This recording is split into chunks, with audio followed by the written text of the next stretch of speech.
enough. Anyway, Yeah, you are both of us. located. You are attending school in Kildare Place School, which is in the world of darkness. Is a slightly more high. Well, not a high, not a place with where people of means would send their children, but a place where, as I said, troublesome young boys can attend school without being bothered by the temptations of females. All the teachers are men as well. Fun times. Fun times. However, they do have a good rugby team. That's good, at least. Yeah, that's something. So we start tonight's session on a wet, drizzly, windy, and unusually cold evening in late winter 2013.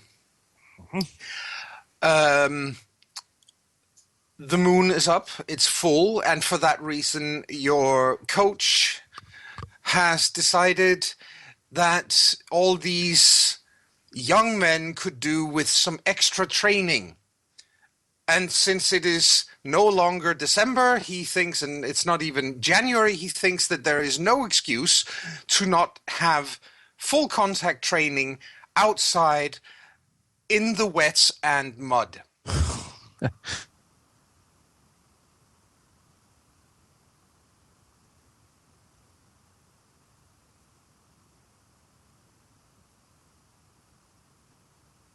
Normally get flattened first in the scrub.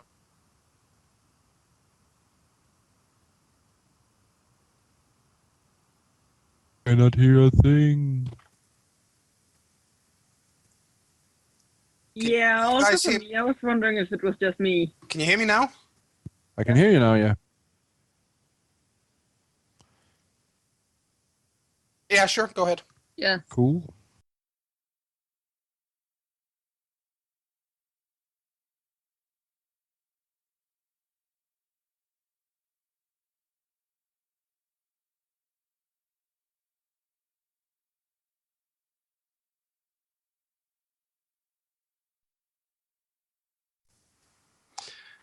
Good. Hello. Can you hear me now? Hello, yes, yes. Good.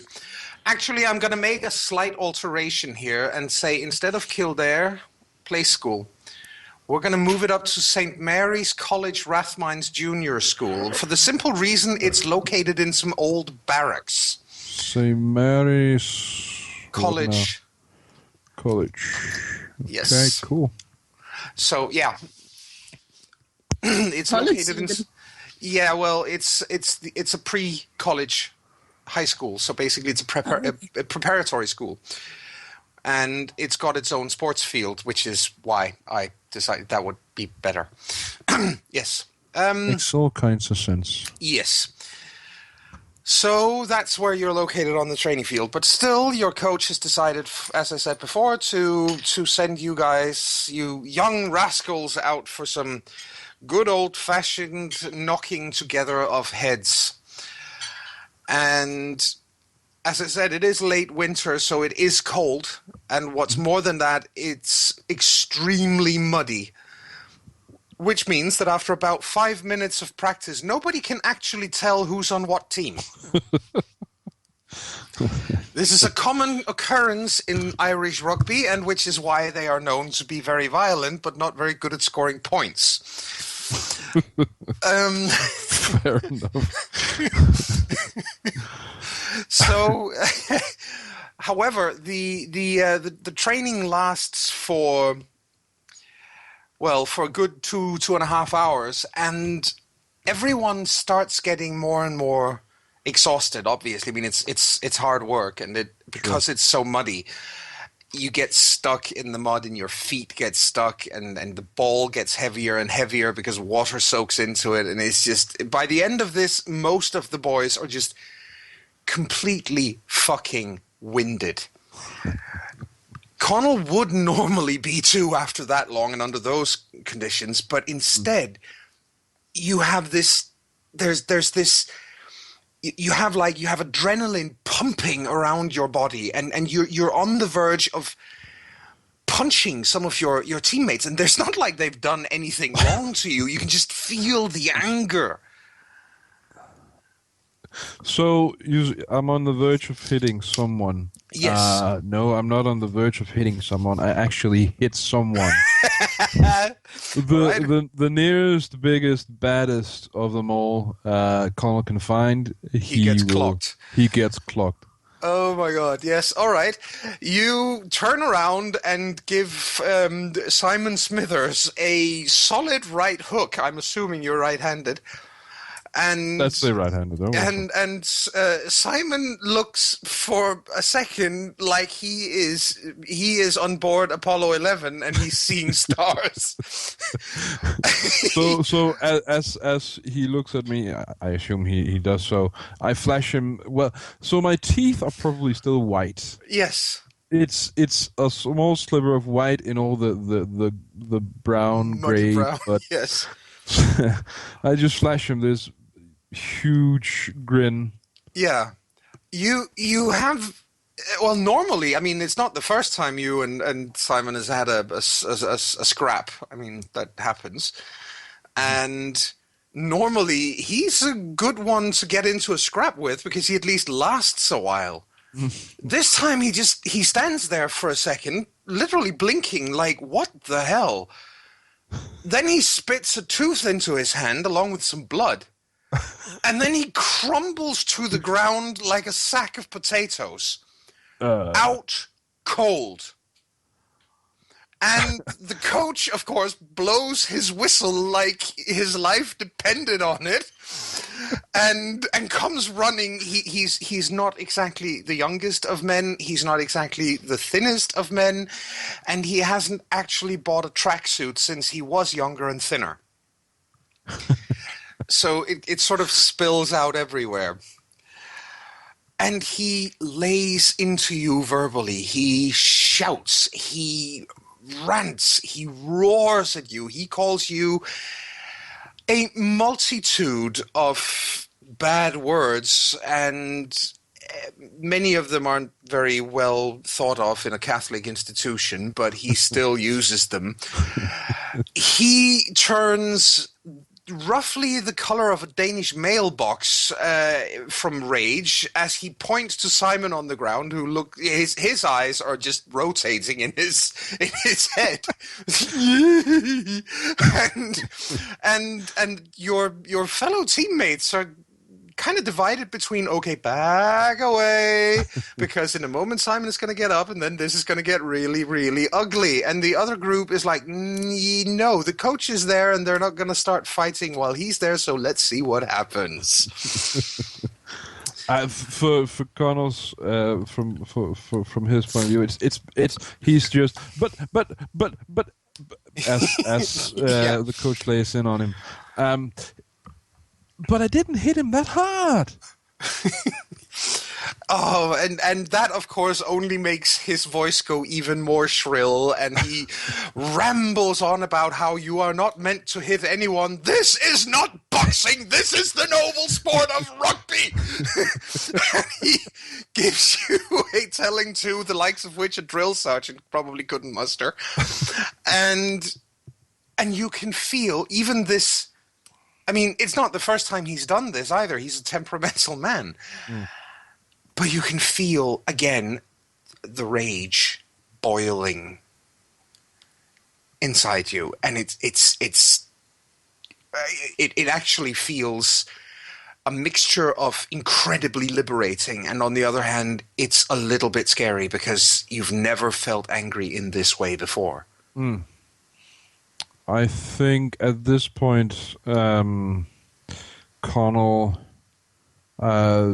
steps up to the coach and roars at him for no particular reason, really, except for this rage he's feeling inside, of course, yeah. And pushes him to the ground and then bolts.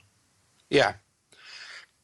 Of course, that stops the coach because nobody's ever done that to him before. How, normally he is the one doing all the shouting and the children being suitably cowed. This is not part of the plan. On top of that, all of your classmates and your teammates are just standing there, jaws hanging loose. What the hell just happened? And you are bolting to somewhere in particular? Or, No, just bolting. you're just bolting. All right. Well, you get to the sheds on the opposite side of the track of the of the field, the pitch, Sure. and you get in between those where it's dark and nobody is saying anything or whatever. And in the background, I mean, you sort of catch your breath while you're there. Mm-hmm. There's still this strange sensation in your stomach.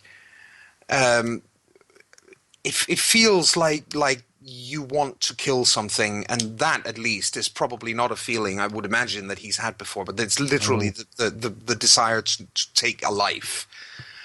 And as you hear in the background, you hear the coach blowing his whistle again, and you can hear him shouting something, but you can't hear exactly what it is at this distance. And it sounds like, basically, from the sounds of it, all of your teammates are basically running back inside. And takes maybe 4 or 5 more minutes. And then he comes, the coach comes over. After all, he saw where you ran. He comes over and leans against one of the sheds with a strange look on his face. Not anger, but some kind of disgust. And he looks at you and says, "Who the fuck do you think you are?" Conall, sir? Yeah, you're a smart arse, aren't you? And then he pushes off the shed, and as he does so, you can see how he leaves something behind on the shed. It looks like almost like a liquid, but it's not water. It's thicker. I mean, it's still raining, but it's thicker. It's mucus-like. It sticks to the wood of the shed he's been leaning against. And and he advances on you, cracking his knuckles, and his voice turns very odd, almost bubbly, like there's water in his windpipe. And he gurgles something about teaching you a lesson. And then he opens his mouth wide. In fact, he keeps opening his mouth far too wide for what any human being should be able to do. And you can see maggots and insects begin spilling over his tongue towards you. So once when Coach starts moving toward Conall starts moving backward. Sorry, Coach, I didn't mean. And then when he sees that he goes wide-eyed, slack-jawed as he continues to walk backward. Yeah. Stumbling over his own feet, getting back up, stumbling again. Yeah, and the coach keeps getting closer and closer while this effluviance of maggots just keeps spilling down onto the ground from his mouth, and you can't understand anything he's gurgling anymore. It's absolutely vile and disgusting. His eyes have gone milky white, and then something happens. You're not quite sure what it is. The fear and the what the fuck mixes with the rage, the anger, the boiling hatred in your stomach. And the last thing you hear is a voice which in a distinctly Scandinavian accent tells you, Yeah, that's right, boy. Kill him. And the next thing you know, you wake up pretty far away, apparently. You're not quite sure where the hell you are at first until you come around fully. You're lying on your back on grass. It looks like a large lawn at first. It's cut. It's nicely cut to the right height, and it's still absolutely pitch black. And except, as I said, it's dark. It's night, but there is a full moon up. There aren't that many stars. There's a full moon, and you're looking straight up at the sky, and you can see a few trees at the peripheral vision, but not right where you are. And you're buck naked. Conall stands up, or tries to at least, and looks around, trying to get some kind of bearing, some kind of idea of where he is. Yeah. As you get up, you realize you have an absolutely foul taste in your mouth. And spitting a little, because that's the reaction or the reflex. Yeah. You spit, and you realize you're spitting blood and the occasional maggot. So, the maggot is basically what makes Conall vomit. Yeah. All over the, at least the area where he is. Yeah. Ew, indeed. You empty the contents of your stomach onto the lawn. And again, as you do so, you're leaned forward to get rid of this, and you realize that underneath your fingernails you have pieces of something caught. It's almost like you've been tearing at a large steak with your fingernails. Your hands are dirty, and they smell of blood when you smell them, and it's really horrible. And as you're sitting there, or as you're standing there leaned over, this is before you've even had a chance to turn around to see where the hell you are.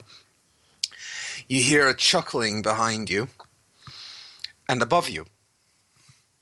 I finish the vomiting first, because that's the thing. Yeah, and then I look around, see who's doing the chuckling. Yeah. What you see is I'm actually finding a link here, so you can take a look for yourself. There you go. This is, except of course it's midnight. This is a papal, what's known as the papal cross. And yes, it is that large. I mean, you can see the cars in the background there, so you should have a pretty good idea of just how big this thing is. This was erected in Phoenix Park after Pope John Paul II gave a sermon there in the early 80s, and 1.5 million Irish Catholics attended it. So it's a sort of a commemorative thing. Yeah. And up on one of the on the crossbar of it, you see a very large man with long hair and a beard, who's sitting, looking down at you from all the way up there, and he's saying, "Yeah, probably best to get rid of it." He speaks English, but again, it's with a fairly thick Scandinavian accent. An accent and a voice I recognize. You recognize it. That's the voice that spoke to you just before you forgot everything. Conall takes a few steps back. Who are you? What's happened? Oh my goodness, this is gonna be fun. What is? Teach. What am I doing here? Well, you're on the run, boy. You just killed your coach. It was quite a sight. What? Yeah, No. well, he deserved it. He was an evil piece of shit, and he wasn't even human anymore. But neither are you. Very funny, very interesting. Oh my goodness, Kat is gonna love this. Who? Oh, you'll know her soon enough, don't you worry. My name is Eric. And you are one of us. One of us, he says. And then he jumps off the cross and lands. So He should have broken everything from that fall. He lands, stands upright, and he lands basically at a crouch. He then rises, brushes his hands off, and walks towards you. You can see the man is enormous. So same principle as with the coach.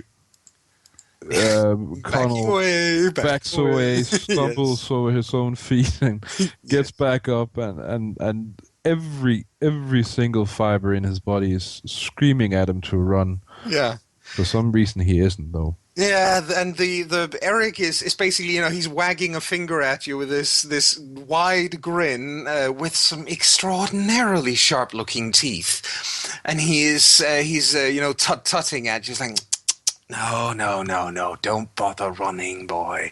You wouldn't get very far. I'm a very fast runner. Very fast. But No, you. And you have an accent. But you said your name was Conall to that creature. I don't think it is Conall. At least you've got parents from the old country, if you're not from there yourself. My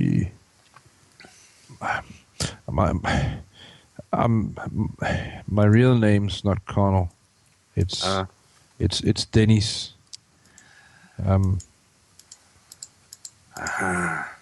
It's just this friend of mine told me, he suggested that I get when I arrived here in Ireland that I get A new name and vanish. Well, fair enough. Well, you've done half the work already. Now we know that's not a bad thing. So all right, Dennis, let's call you Conall, because who am I to not respect what people want to be called? He says and grins, and he's pretty close by now. And again, the man is absolutely fucking massive. He's like, when he's up this close, I mean, it's harder to see when he was sitting that far up. But now that he's this close, he's probably 2 meters 20 tall. He is out of this world. And so yeah. So you're telling me I killed the coach? Oh yeah. Is Very bloody, very bloody. You have good teeth, boy. You have good teeth. is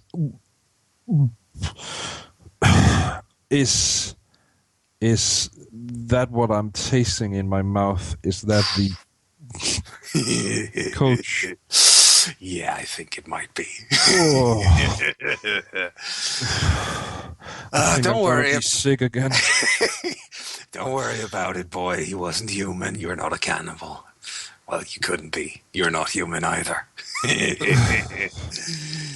Oh. There's some wolf in you, boy. There's some what? Wolf. What is this? You, boy, are a werewolf. And my God, I've wanted to tell someone that for years, but it's never me who finds them. Oh, this is beautiful. I'm a werewolf. You are one of us. he says. And then as he sneers that last word, he bares his teeth and he blasts upwards to a height of almost 9.5 feet. He is gigantic, covered in fur, a wolf's head, long claws, thick grey fur. And there's still this undeniable intelligence behind those eyes as they stare at you, but he still curls his lips back and grins, which is not a very nice sight. I imagine Conall once again stumbles over his own feet, lands on his back, arms stretched up. Please don't kill me, sir. Why would I? Oh, come on. You're better than that. You're almost as big as I am when you get in the mood. Come on, boy. Get angry. Think of how you felt before that piece of shit walked up on you. Think about it. Feel that. It did feel rather liberating. It did, didn't it? That's the rage, boy. So I can become like you? Oh, you can. Get angry. Think of him. Conall thinks of the coach. Trying to recall the anger. Exactly. Yeah. As you do that, you feel he reaches out very, very swiftly. He moves almost impossibly swiftly for someone who's that big. He reaches out with one hand and extends the claw on his right hand, on his right hand's index finger, and just prods you in your shoulder. And it really fucking hurts, and it does draw blood. And then the last thing you remember is his laughter, and everything goes black again.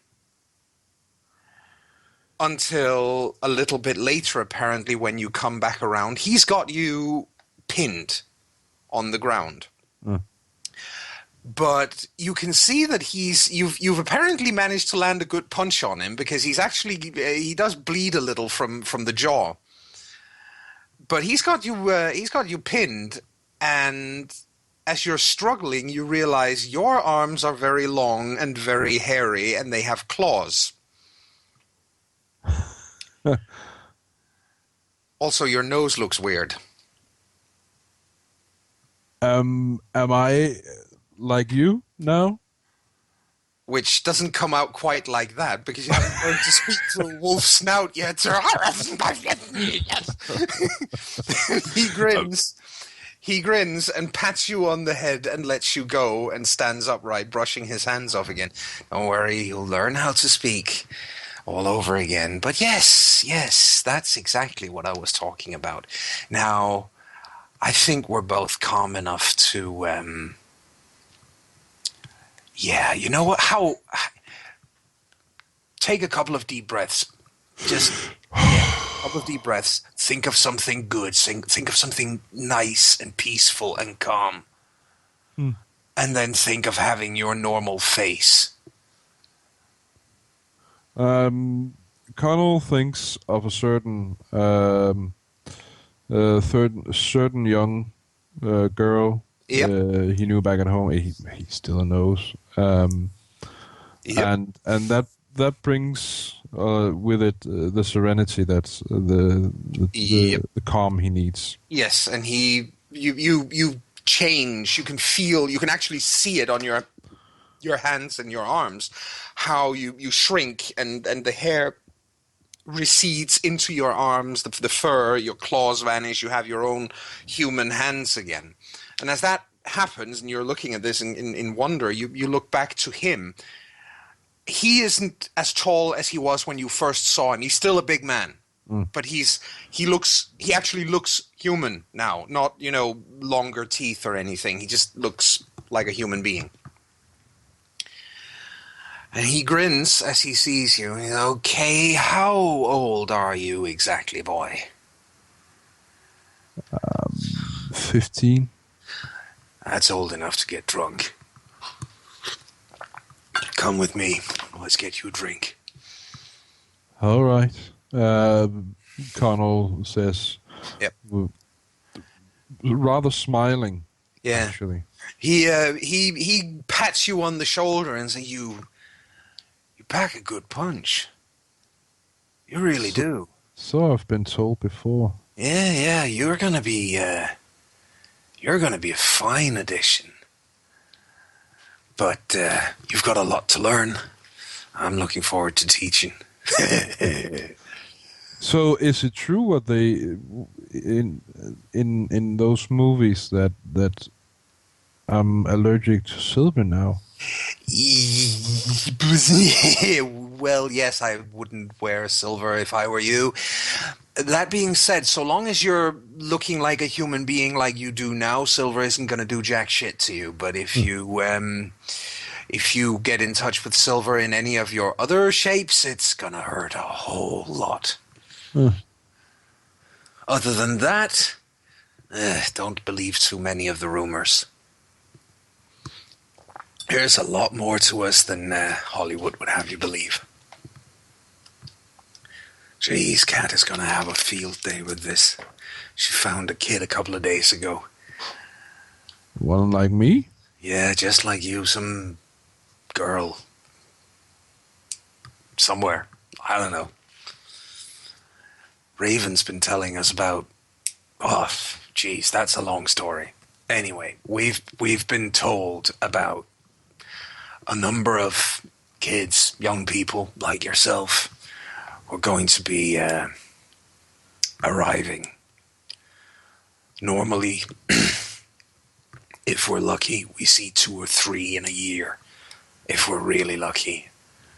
So far this year, well, I think you're the 6th. Wow. Yeah, that's good. That's real good. Anyway, let's get back into town.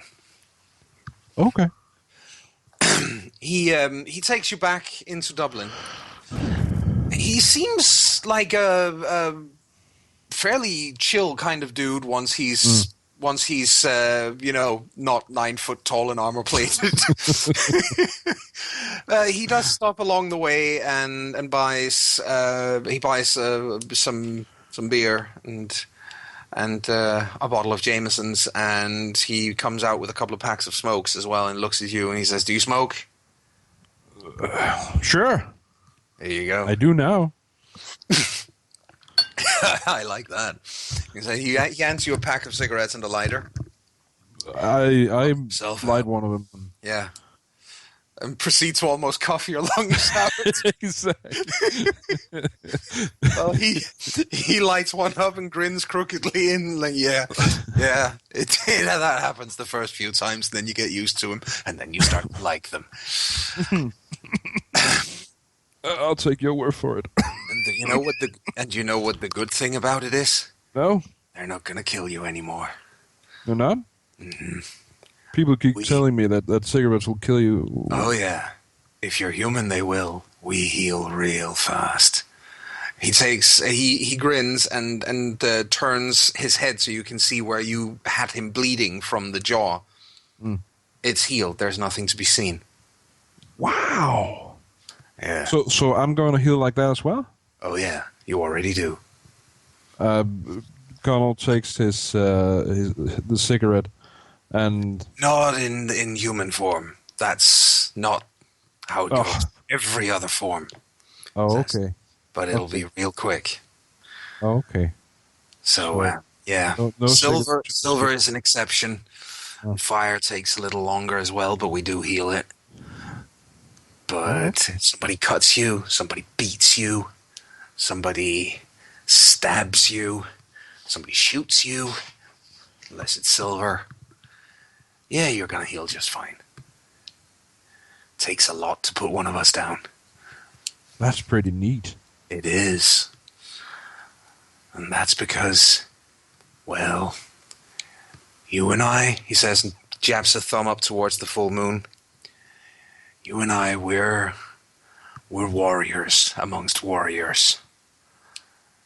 Back in the old country, they'd call us Modi, after Thor's son. Those of us who are born under a full moon and who change under a full moon, yeah. We're warriors. We have others as well.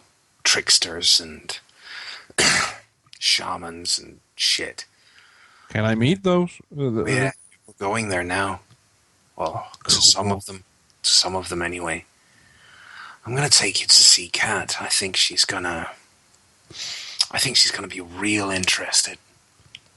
You see, up until this point, there's been her and me in Dublin from our tribe. There are many tribes of werewolves, but our tribe, we've been the only two, but with you and that kid from a couple of days ago, we just doubled in number. And you see, Dublin is our city. It's ours. Cool. So, since there are werewolves, and I'm one of them, Yeah. what about, say, vampires? Oh yeah, there are leeches out there. And if you ever find one of them, feel free to treat him like a champagne bottle and uncork him. Okay. Those Cool. little shits aren't worth the ground they walk upon, and they all need to die encore. What about Coach then? What was he? Coach was worse than a vampire. He was possessed, you might say. I think that's what a human would call it. See, spirits are very real, boy. Very real. And once in a blue moon, one of them decides to take up permanent residence in a human being. And then that's how they turn out. Like that, or worse, if you can believe it. They are real nasty pieces of work. They're good spirits too, but they don't do that kind of shit. And since I'm a warrior now, I'm going to be fighting them and vampires. Yeah, with some training, obviously. But yeah, that's the idea. I have to say that's much better than the Catholic church I was attending. Oh yeah, it is. And trust me, you're going to be a real hero. I'll make sure of that. Cool. He lights up another cigarette. He's basically chain smoking as he walks you through the streets of Dublin very early in the morning. You're walking along the north side quay, down along the Liffey. And at this time of the morning, that's not exactly a safe place to be, and yet Eric is just walking like he fucking owns the place. And you do notice a couple of times, street thugs, young hoods, and so on, who are start approaching him with this grin on their face of yeah, easy mark, just two guys and they're not armed, and then Eric will usually just turn his head and look at them, and they'll just cringe and walk away. Conall will imitate every move Yeah. the other one makes, walking the same way, looking at people in the same way. Yeah. Basically, He's a badass now. Yes, definitely. Definitely. And after about 20 minutes of walking, you come upon a building where he stops and rings one of the numerous doorbells down at the bottom, and you are then you're let in. Nobody answers, but you're just buzzed in. And he beckons for you to come along. He bounds up. He doesn't take the lift. He bounds up the stairs to the 4th floor.